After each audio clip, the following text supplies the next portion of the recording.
जीवन में कई बार ऐसा होता है कि व्यक्ति बिना साधना के, बिना इस क्षेत्र में जुड़े हुए कई सारे ऐसे अनुभव अपने जीवन में घटित होते हुए महसूस करता है जो अपने आप में बहुत ही अद्भुत हैं और रहस्यमय। जय श्री महाकाल। शक्तियों का प्रत्यक्षीकरण और उनकी प्रत्यक्ष अनुभूति। जीवन में कई बार ऐसा होता है कि व्यक्ति बिना साधना के, बिना इस क्षेत्र में जुड़े हुए कई सारे ऐसे अनुभव अपने जीवन में घटित होते हुए महसूस करता है जो अपने आप में बहुत ही अद्भुत हैं और रहस्यमय। तो आज एक ऐसी ही घटना के विषय में बताऊंगा जो कि घटना पूर्ण तरीके से सत्य है और हकीकत है। बहुत सारे तमाम लोग चाहते हैं कि कोई शक्ति उनके सामने प्रत्यक्ष आए या उन्हें आवाज दे या वो उसे महसूस कर सकें कि कोई शक्ति है। तो आज इसी विषय में बताऊंगा। यह घटना उत्तर प्रदेश झांसी जिले के छोटे से गांव ककरवई की है, जो कि तहसील गरोठा में पड़ता है। तो यहाँ की एक घटना है एक ठाकुर साहब की। उनके साथ कुछ अजीब व गरीब हुआ जिसने उनकी जिंदगी को पूरी तरीके से बुरी स्थिति में डाल दिया। तो आज यही घटना बताने वाला हूं कि क्या हुआ था उनके साथ। कोई ऐसा अनुभव उनके साथ भी हुआ था जो अपने आप में बहुत ही अजीब था। ठाकुर साहब शत्रुघ्न सिंह बुंदेला जी, उनके साथ ये घटना घटी थी। और जो इस विषय में जानना चाहता है तो मैंने पूरा पता दे दिया। आप उस गांव में जाके पता भी कर सकते हैं। जो बुजुर्ग लोग हैं वो आपको इस घटना की जानकारी दे देंगे कि ठाकुर साहब के साथ ऐसा हकीकत में हुआ था। ये कोई कपोल कल्पना नहीं है, क्योंकि मैं जो भी आप लोगों को जानकारियां देता हूं उन जानकारियों में अंधविश्वास को हटाने की जानकारी और हकीकत में होने वाली परालौकिक गतिविधियां, उन्हीं के विषय में बताता हूं। तो कहते हैं ना, कई सारे लोगों की ये आदत होती है कि जैसे वो शराब पीते हैं तो पहले शराब में उंगली डाल के छींटे मारते हैं कि लो भैरव बाबा आप लो माँ काली आप लो। इसी तरीके से उन ठाकुर साहब की भी आदत थी। तो ठाकुर साहब के पास ही एक गड़ी थी।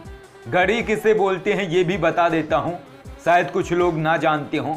जो पहले के राजा महाराजा होते थे उनमें से जो छोटे रजवाड़े होते थे, छोटे राजा होते थे, जो स्थानीय क्षेत्र के राजा होते थे, उनका जो महल होता था उसे गड़ी बोलते थे। तो उस गड़ी के पास अक्सर वो जाते थे ठाकुर साहब। और ठाकुर साहब की एक आदत थी कि जब भी वो बीड़ी वगैरह पीते थे, सिगरेट वगैरह पीते थे, तो वो यूं ही कह देते थे लो पियो, और दूर हाथ कर देंगे लो सिगरेट लो पियो। एक आध मिनट रुकेंगे और फिर वही सिगरेट खुद पी लेते थे। तो ये आदत थी ठाकुर साहब की, ये अक्सर करते थे वो, ये कोई आदत थी उनकी। तो जैसे ही 6-7 दिन गुजरे तो एक दिन जब उन्होंने ऐसा किया तो एक आवाज आई, लाओ मैं खुश हुआ, लाओ मैं खुश हुआ, अब मैं तुम्हें कुछ देना चाहता हूं। तुमने तो मुझे दिया, लेकिन अब मैं तुम्हें कुछ देना चाहता हूं। और जैसे ही ये आवाज ठाकुर साहब को सुनाई दी, ठाकुर साहब विचलित हो गए और उनके लिए बड़ा ही रहस्यमय अनुभव था। और ठाकुर साहब वहां से भागे, क्योंकि जाहिर सी बात है जब कोई अकेला व्यक्ति हो और ऐसा उसके साथ अनुभव हो जाए, हर व्यक्ति डर जाएगा।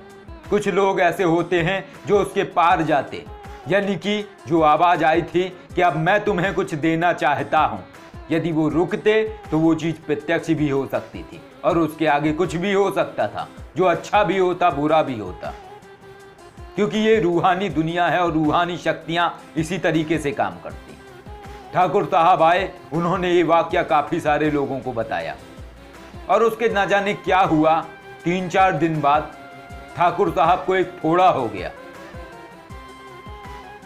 और फोड़ा हो जाने के बाद अचानक से ही 1 हफ्ते के अंदर ठाकुर साहब का निधन हो गया।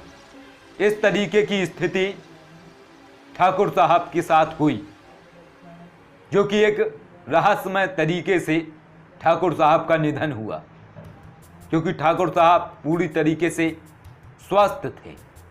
तो इस तरीके से कई बार शक्तियों का जो प्रपंच होता है या जो स्थिति होती है वो ऐसी भी हो जाती है। हम सोचते हैं कि हर बार अच्छा ही होता है। कुछ शक्तियां ऐसी होती हैं या कुछ रूहानी शक्तियां ऐसी होती हैं जो खुश भी होती हैं लेकिन नाराज भी जल्दी हो जाती हैं। शायद वो कुछ अच्छा भी दे सकती थी ठाकुर साहब को, लेकिन ठाकुर साहब के डर जाने की वजह से उनके साथ ऐसा हुआ। तो जो लोग चाहते हैं कि शक्ति उनके सामने प्रत्यक्ष हो, उन्हें अपने आप को मजबूत कर लेना चाहिए, क्योंकि कहीं ऐसा ना हो कि यदि वो किसी शक्ति को प्रत्यक्ष देख लें और देखने के बाद यदि उस चीज ने कोई डिमांड रखी और वो वहां से भाग खड़े हुए और ये सोचें कि मैं तो बच गया। यदि वो ये सोचें कि मैं तो बच गया, तो जरूरी नहीं है कि ऐसा होगा, क्योंकि अदृश्य शक्तियां हैं, अदृश्य हवाएं हैं। इन्हें आप कहीं पर भी पहुंच के रोक नहीं सकते हैं। ये कहीं पर भी जा सकती हैं। विद्युत कैसी गति होती है इनकी। तो इस तरीके से ये एक सच्ची घटना है जो अपने आप में काफी रहस्यमय है। और आज भी वो गढ़ी यानी कि वो छोटा सा किला है और वहां पे बताया जाता है कि वहां पे कोई ऐसी ताकत है या कोई ऐसी शक्ति है जो आज भी वहां पे है।